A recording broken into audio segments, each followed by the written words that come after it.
Shirley MacLaine is more than the brother of Warren Beatty. She's been in so many movies and TV shows that your parents and grandparents have probably seen at least one of them. She loves working today but doesn't feel the need to surround herself with people. She loves working with others but feels at peace when she's allowed to be alone. Keep watching to learn why Shirley MacLaine lives her life in isolation today. Shirley MacLaine Beatty was born on the 24th of April 1934 in Richmond, Virginia. She was named after Shirley Temple, who was a major child star at the time. Her famous brother, Warren Beatty, was born March 30th, 1937. Shirley was a clumsy toddler who would often fall over when she tried to walk. Her mother enrolled her at the Washington School of Ballet when she was 3. She fell in love with performing and never missed a class. Shirley played boys' roles in classics like Romeo and Juliet and The Sleeping Beauty because she was the tallest in the class. Her first major female role was the fairy godmother in Cinderella, which she performed with a broken ankle. She eventually changed her mind about becoming a professional ballerina. She felt she didn't have the ideal body type and wanted to try other art forms. Shirley was a bit of a tomboy by the time she reached high school. She played on an all-boys baseball team where she broke the home run record and earned the nickname Powerhouse. She was also on the cheerleading squad and acted in theatrical productions. Her early career.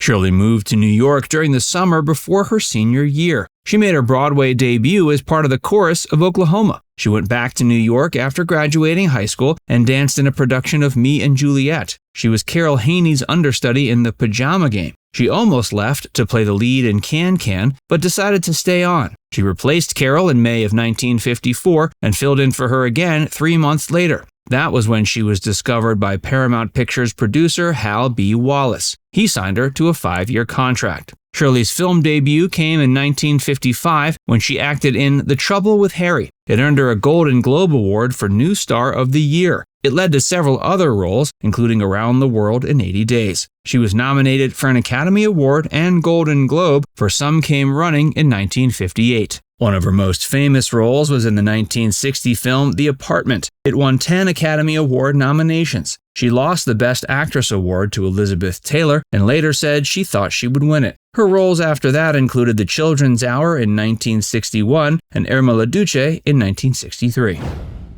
The lawsuit. Shirley is also known for a public dispute with Hal Wallace. She covered the incident in her first memoir, Don't Fall Off the Mountain, published in 1970. Columnist Mike Connolly wrote about it in The Hollywood Reporter, and she was so angry about what he said, she punched him in the mouth. The incident was covered in the New York Post with the headline, Shirley delivers a punchy line. Shirley did eventually take Hal to court for violating the terms of her contract, and she won. Her later career.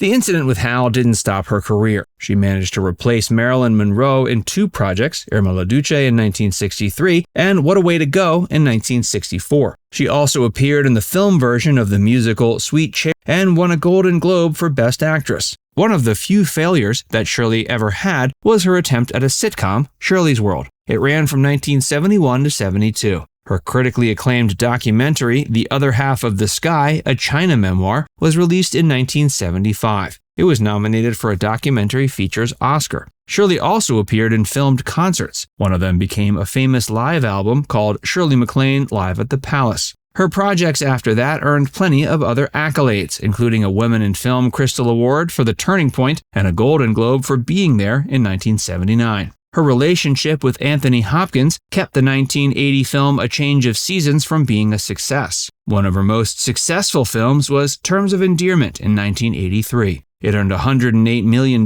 making it the second highest grossing film of that year. It got 11 Academy Award nominations and won 5, including one for Shirley. Steel Magnolias and Postcards from the Edge were also huge successes, and she worked at a rapid pace in the 2000s. The first movie she directed was Bruno in 2000. She also appeared in several TV shows, including Out on a Limb, Downton Abbey, and most recently, Only Murders in the Building. Before we tell you more, be sure to give this video a like and subscribe to Facts First if you haven't already. Shirley's love life and family. Shirley MacLaine was once asked if she ever wanted to get remarried and responded she's never really been married. That's not literally true. She was married to Steve Parker from 1954 to 1982. They had a daughter together named Sashi. Shirley claims she had an open relationship with Steve, but a story in her book, My Lucky Stars, puts that into doubt. Her co-star in My Geisha, Eve Montand, bet her husband he could seduce her. He won the bet, mainly because she learned that Steve was having an affair at the time. Shirley has never considered herself a sex symbol, but she's listed a few of her alleged sexual conquests in her books. They include Danny Kaye, Robert Mitchum, and more. One of the few men she claims not to be attracted to is Jack Lemmon. He wasn't dangerous or complicated enough for her. Shirley's relationship with the Rat Pack. Shirley was close friends with the famous Rat Pack. They've worked on several movies together, including Some Came Running, Ocean's 11, and Can-Can, as well as Cannonball Run 2. She enjoyed working with them and remembers the experience as one of the most important in her life. She could tell they enjoyed comedic roles, and it helped her learn. They protected her and taught her more about sarcasm and how to make audiences laugh. Living in isolation. Shirley MacLaine has had plenty of friends and potential lovers, but she now lives in isolation. She spent a year and a half in the mountains of New Mexico and then returned to California. Shirley says she doesn't get tired of being by herself. She prefers it because it helps put her at peace and gives her time to dive into deep topics. Shirley continues to work, but also makes sure she has time for herself. Her focus has shifted so far from acting, her talent agent threatened to quit in 1972. Her free time has allowed her to focus on other interests. She's become a political activist, and she supported George McGovern's campaign for president. Shirley's beliefs.